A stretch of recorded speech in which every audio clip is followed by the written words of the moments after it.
ನಿಮಗೆ ಪಿಜ್ಜಾ ಇಷ್ಟನಾ? ಡೈಲಿ ತಿಂತೀರಾ? ಡೈಲಿ ತಿಂದರೆ ಈ ರೋಗಗಳು ಬರೋದಂತೂ ಗ್ಯಾರಂಟಿ. ಯಾವೆಲ್ಲ ರೋಗಗಳು ಬರ್ತವೆ ನೋಡೋಣ ಬನ್ನಿ. ಪಿಜ್ಜಾ ಅಂದರೆ ಯಾರಿಗಿಷ್ಟ ಇಲ್ಲ ಹೇಳಿ?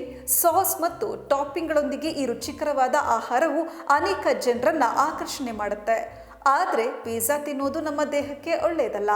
ತಿನ್ನಲು ಸುಲಭ, ಮತ್ತೆ ಮತ್ತೆ ತಿನ್ಬೇಕೆನಿಸುವ ರುಚಿ, ಇದು ಪಿಜ್ಜಾದ ರಹಸ್ಯ.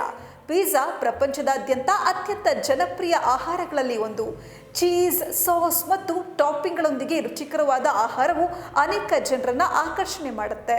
ಆದರೆ ಆಗಾಗ್ಗೆ ಪಿಜ್ಜಾ ತಿನ್ನೋದು ನಮ್ಮ ದೇಹಕ್ಕೆ ಒಳ್ಳೆಯದಲ್ಲ. ಇದರಲ್ಲಿ ಹೆಚ್ಚಿನ ಕ್ಯಾಲೋರಿಗಳು, ಸ್ಯಾಚುರೇಟೆಡ್ ಕೊಬ್ಬುಗಳು ಮತ್ತು ಸೋಡಿಯಂ ಇದ್ದು ಇದು ಹೃದಯ, ಜೀರ್ಣಾಂಗ ವ್ಯವಸ್ಥೆ ಮತ್ತು ಮೂತ್ರಪಿಂಡಗಳಂಥ ಅಂಗಗಳಿಗೆ ಹಾನಿ ಮಾಡುತ್ತೆ. ಆರೋಗ್ಯ ತಜ್ಞರು ವಾರಕ್ಕೆ 1 ಅಥವಾ 2 ಬಾರಿ ಮಾತ್ರ ಪಿಜ್ಜಾ ತಿನ್ನಲು ಸೂಚಿಸ್ತಾರೆ. ಪಿಜ್ಜಾದಲ್ಲಿರುವ ಸಂಸ್ಕರಿಸಿದ ಹಿಟ್ಟಿನಿಂದ ಬರುವ ಕಾರ್ಬೋಹೈಡ್ರೇಟ್ಗಳು ಮತ್ತು ಚೀಸ್ನಿಂದ ಬರುವ ಸ್ಯಾಚುರೇಟೆಡ್ ಕೊಬ್ಬುಗಳು ದೇಹದ ತೂಕ ಹೆಚ್ಚಾಗಲು ಕಾರಣವಾಗುತ್ತೆ. ಪಿಜ್ಜಾದ ಒಂದು ವಿಶಿಷ್ಟ ಸ್ಲೈಸ್ 300ರಿಂದ 400 ಕ್ಯಾಲೋರಿಗಳನ್ನು ಹೊಂದಿರುತ್ತೆ. ಇದನ್ನ ಆಗಾಗ್ಗೆ ತಿನ್ನೋದ್ರಿಂದ ದೇಹದಲ್ಲಿ ಕೊಬ್ಬು ಸಂಗ್ರಹವಾಗುತ್ತೆ, ಜೊತೆಗೆ ಬೊಜ್ಜು ಉಂಟಾಗುತ್ತೆ. ಇದು ಮಧುಮೇಹ ಮತ್ತು ಹೃದಯ ಕಾಯಿಲೆಗೆ ಕಾರಣ ಆಗಬಹುದು. ಪಿಜ್ಜಾದಲ್ಲಿರುವ ಹೆಚ್ಚಿನ ಸೋಡಿಯಂ ಅಂಶವು ದೇಹದ ರಕ್ತದೊತ್ತಡವನ್ನು ಹೆಚ್ಚಿಸಬಹುದು.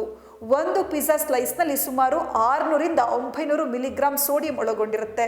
ನಿತ್ಯ ಪಿಜ್ಜಾ ತಿನ್ನೋದ್ರಿಂದ ಅಧಿಕ ರಕ್ತದೊತ್ತಡ ಮತ್ತು ಹೃದಯಾಘಾತದ ಅಪಾಯ ಹೆಚ್ಚಾಗುತ್ತೆ. ಇದಕ್ಕೆ ಮುಖ್ಯ ಕಾರಣ ಚೀಸ್ ಮತ್ತು ಸಂಸ್ಕರಿಸಿದ ಮಾಂಸದಂತಹ ಟಾಪಿಂಗ್ಗಳು. ಪಿಜ್ಜಾ ತಿನ್ನೋದು ಒಂಥರ ಹೃದಯ ಸಂಬಂಧಿ ಕಾಯಿಲೆಗಳಿಗೆ ಆಹ್ವಾನ ನೀಡಿದಂತೆ. ಸ್ಯಾಚುರೇಟೆಡ್ ಕೊಬ್ಬುಗಳು ಕೊಲೆಸ್ಟ್ರಾಲ್ ಮಟ್ಟವನ್ನು ಹೆಚ್ಚಿಸುತ್ತವೆ ಮತ್ತು ಅಪಧಮನಿಗಳನ್ನು ಮುಚ್ಚುತ್ತವೆ. ಪೆಪ್ಪರೋನಿ ಮತ್ತು ಸಾಸೇಜ್ನಂತಹ ಸಂಸ್ಕರಿಸಿದ ಮಾಂಸವನ್ನು ತಿನ್ನೋದ್ರಿಂದ ಹೃದಯ ಕಾಯಿಲೆ ಮತ್ತು ಪಾರ್ಶ್ವವಾಯು ಅಪಾಯ ಹೆಚ್ಚಾಗುತ್ತೆ. ಅಮೆರಿಕನ್ ಹಾರ್ಟ್ ಅಸೋಸಿಯೇಷನ್ ಇದರ ಬಗ್ಗೆ ಕಳವಳ ವ್ಯಕ್ತಪಡಿಸಿದೆ. ಸ್ಯಾಚುರೇಟೆಡ್ ಕೊಬ್ಬನ್ನ ಕಡಿಮೆ ಮಾಡಲು ಹೇಳುತ್ತೆ, ಆದರೆ ಯಾರು ಕೇಳೋದಿಲ್ಲ. ಅಮೆರಿಕದಲ್ಲೂ ಸಹ ಜನರು ಹೆಚ್ಚು ಪಿಜ್ಜಾ ತಿಂದು ಅನಾರೋಗ್ಯಕ್ಕೆ ಒಳಗಾಗ್ತಾ ಇದ್ದಾರೆ. ಪಿಜ್ಜಾದಲ್ಲಿ ಫೈಬರ್ ಅಂಶ ಕಡಿಮೆ ಮತ್ತು ಸಂಸ್ಕರಿಸಿದ ಕಾರ್ಬೋಹೈಡ್ರೇಟ್ಗಳು ಅಧಿಕವಾಗಿದ್ದು ಇದು ಜೀರ್ಣಕ್ರಿಯೆಗೆ ತೊಂದರೆ ಉಂಟು ಮಾಡುತ್ತೆ. ಇದು ಮಲಬದ್ಧತೆ, ಅನಿಲ ಮತ್ತು ಹೊಟ್ಟೆ ಉಬ್ಬುವಿಕೆಯಂತಹ ಸಮಸ್ಯೆ ಉಲ್ಬಣಗೊಳಿಸುತ್ತೆ. ದೀರ್ಘಾವಧಿಯಲ್ಲಿ ಇದು ಕರುಳಿನ ಸಮಸ್ಯೆಗಳು ಮತ್ತು ಕೋಲೋನ್ ಕ್ಯಾನ್ಸರ್ಗೂ ಕಾರಣ ಆಗಬಹುದು. ಫೈಬರ್ ಕೊರತೆಯು ಜೀರ್ಣಾಂಗ ವ್ಯವಸ್ಥೆಯು ಸರಿಯಾಗಿ ಕಾರ್ಯನಿರ್ವಹಿಸಲು ವಿಫಲವಾಗಬಹುದು. ಪಿಜ್ಜಾ ತಿಂದ ನಂತರ ರಕ್ತದಲ್ಲಿನ ಸಕ್ಕರೆ ಮಟ್ಟವು ಇದ್ದಕ್ಕಿದ್ದಂತೆ ಏರುತ್ತೆ ಮತ್ತು ಇಳಿಯುತ್ತೆ. ಇದು ಇನ್ಸುಲಿನ್ ಪ್ರತಿರೋಧಕ್ಕೆ ಕಾರಣ ಆಗುತ್ತೆ ಮತ್ತು ಟೈಪ್ 2 ಮಧುಮೇಹದ ಅಪಾಯವನ್ನು ಹೆಚ್ಚಿಸುತ್ತೆ. ಮಧುಮೇಹ ಇರುವವರು ಬಹಳ ಜಾಗರೂಕರಾಗಿರಬೇಕು. ಸಂಸ್ಕರಿಸಿದ ಮಾಂಸದೊಂದಿಗೆ ಪಿಜ್ಜಾಗಳನ್ನು ಆಗಾಗ್ಗೆ ತಿನ್ನೋದ್ರಿಂದ ಕ್ಯಾನ್ಸರ್ ಅಪಾಯ ಹೆಚ್ಚಾಗುತ್ತೆ. ವಿಶ್ವ ಆರೋಗ್ಯ ಸಂಸ್ಥೆ ಪ್ರಕಾರ ಪೆಪ್ಪರೋನಿ ಮತ್ತು ಸಾಸೇಜ್ ಕ್ಯಾನ್ಸರ್ಗಳಿಗೆ ಕಾರಣ ಆಗಬಹುದು.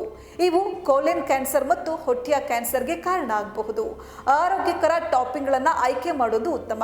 ಅಗತ್ಯ ಇದ್ರೆ ತರಕಾರಿ ಪಿಜ್ಜಾ ತಿನ್ನೋದು ಉತ್ತಮ. ರಾಗಿ ಪಿಜ್ಜಾ ಆಗಿದ್ರೆ ಇನ್ನೂ ಉತ್ತಮ.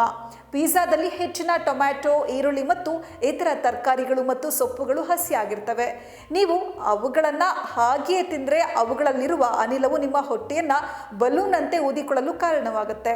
ಇದು ಎದೆನೋವನ್ನು ಉಂಟು ಮಾಡಬಹುದು. ಅದಕ್ಕಾಗಿಯೇ ಪಿಜ್ಜಾವನ್ನ ಒಮ್ಮೆ ತಿನ್ನೋದು ಸರಿ. ಸಮತೋಲಿತ ಆಹಾರವನ್ನ ಸೇವಿಸುವ ಮೂಲಕ ಮಾತ್ರ ನೀವು ನಿಮ್ಮ ಆರೋಗ್ಯವನ್ನು ಕಾಪಾಡಿಕೊಳ್ಳಬಹುದು. ತಜ್ಞರ ಸಲಹೆ ಪ್ರಕಾರ ವಾರಕ್ಕೊಮ್ಮೆ ಮಾತ್ರ ಪಿಜ್ಜಾ ಸೇವಿಸಿ. ನಿಮ್ಮ ವೈಯಕ್ತಿಕ ವೈದ್ಯರ ಸಲಹೆಯನ್ನು ಅನುಸರಿಸಿ.